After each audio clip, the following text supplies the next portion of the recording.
Olá, amigos telespectadores, Shalom Aleichem, paz seja convosco. Eu sou o Rav Shai Ben Yehudá e este é o programa Or Teshuvá, que significa luz para o retorno. Que retorno? Retorno às raízes judaicas, aquela fé do primeiro século. É o conhecimento do Mashiach de Yeshua judeu, que cumpriu a Torá, que nunca se apartou do seu judaísmo e que nunca fundou uma outra religião. Nós vimos aí, em programa anterior, a gente falava aí da prioridade que tanto Yeshua como seus talmidim, os seus shalirim, os seus apóstolos, deram na pregação das boas novas do reino ao nosso povo, ao povo de Israel. A preocupação era trazer ao nosso povo o conhecimento da nova aliança, que era a internalização da Torá nos corações.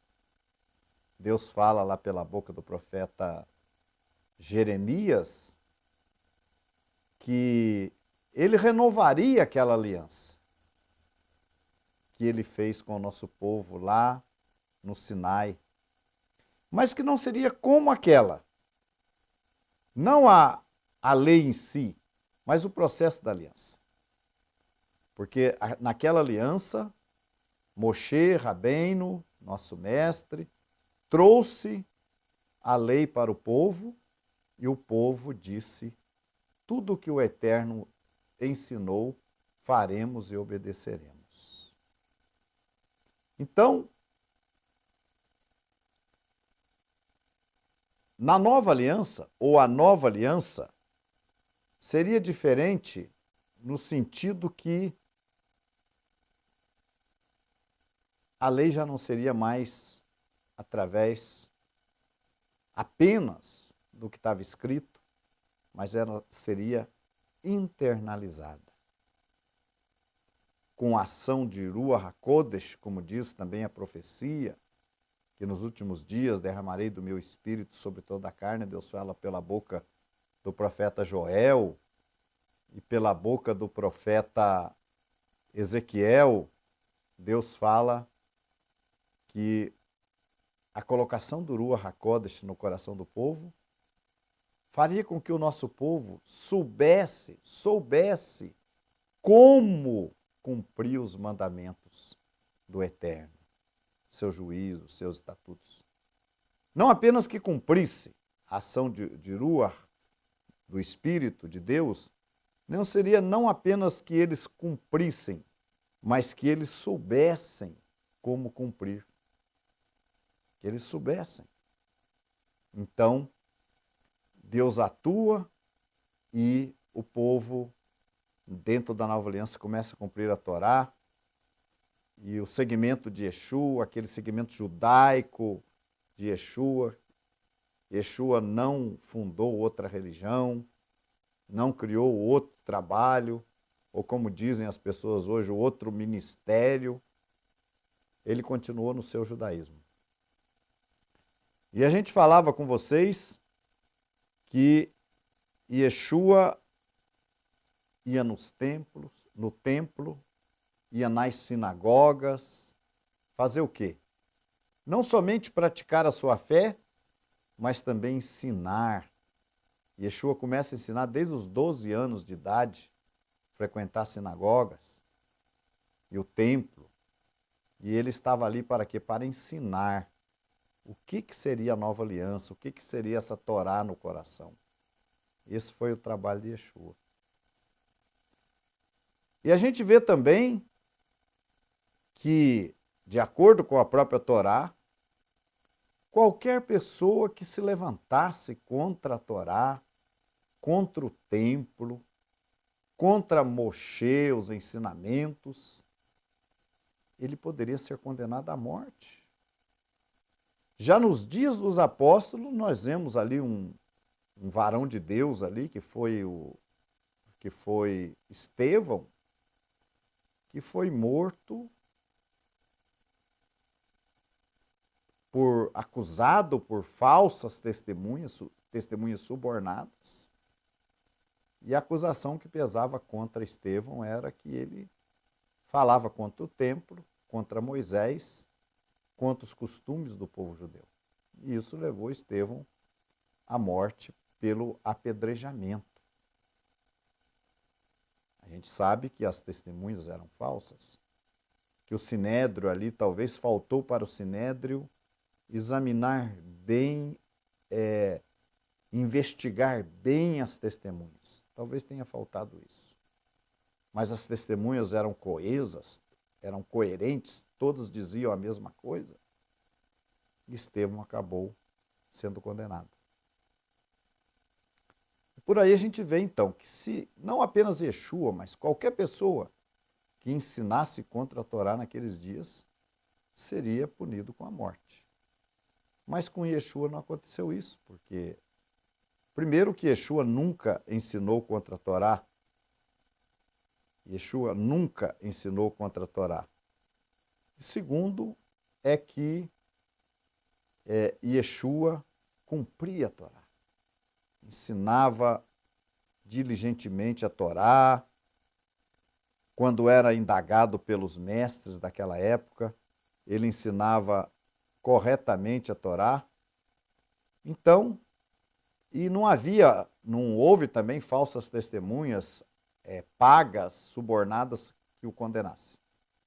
Yeshua foi condenado por outros motivos, mas não por transgredir, porque ele nunca transgrediu, não por ensinar contra a Torá, porque ele nunca o fez. Então,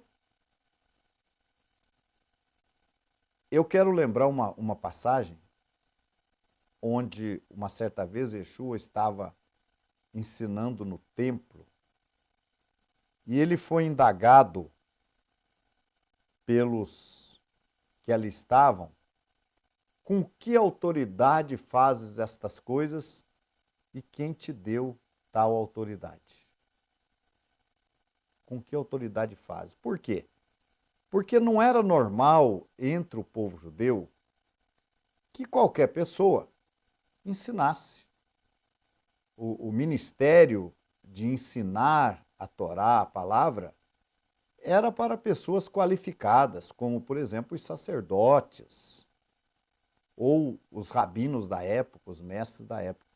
Mas entre o povo não havia essa coisa de uma pessoa querer ensinar a outra, como a gente vê nos nossos dias.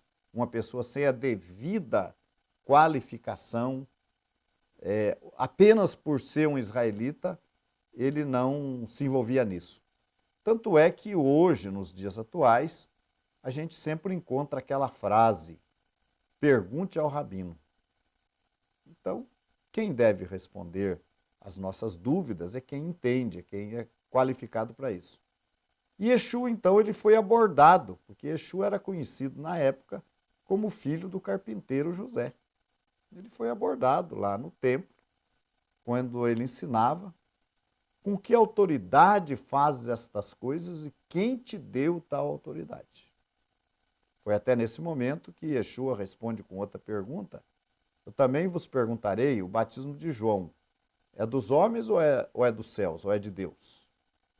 Ao que aqueles maus fariseus, vamos dizer assim, que o questionaram, preferiram se calar e disseram: não sabemos. E Yeshua disse: tampouco eu vos digo com que autoridade eu faço essas coisas. Mas a grande lição nisso aí é o seguinte: a pessoa tinha que ter autoridade para ensinar. Tinha que ter qualificação para ensinar. Yeshua, obviamente, tinha. Yeshua tinha muitos seguidores na época. Mas eu quero ler com vocês um texto da Torá que explica por que o nosso povo, o povo judeu, não dá ouvidos a muitos apelos religiosos, porque o povo judeu é mais difícil de ser alcançado. A gente sabe, por exemplo, que os gentios, os não-judeus, eles são facilmente alcançados por qualquer religião. Então, é muito mais fácil você percorrer um quarteirão anunciando alguma coisa em termos religiosos e você conseguir adeptos, pessoas que vão se interessar, manifestar algum tipo de interesse pelo que você está pregando ou ensinando, do que você atingir uma pessoa de origem judaica. Por que isso? Por que essa dificuldade? Existe aí uma série de coisas. Claro, existe lá a profecia que fala do endurecimento parcial que cairia sobre o nosso povo ali já no início da era apostólica. Um endurecimento que cairia e que daquela data em diante se abriria uma porta para os gentios se converterem. Mas existem também outros motivos. Não apenas esse endurecimento. Vocês vejam que ao longo dos séculos, o povo judeu foi perseguido. Isso antes, até antes de Yeshua. O povo judeu era perseguido.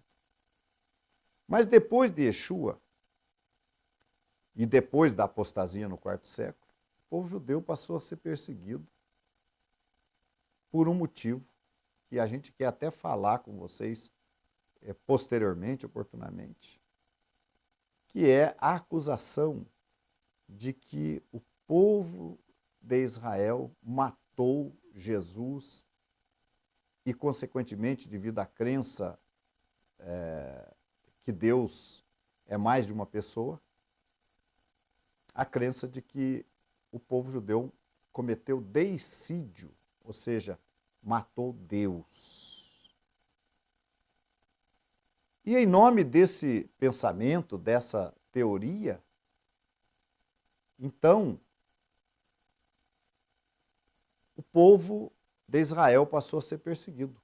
Não só aquela parte da congregação que ali no quarto século se recusou a negar o judaísmo, o seu judaísmo, mas também o próprio povo judeu passaram a ser perseguidos. No próximo bloco continuamos falando. Fique conosco.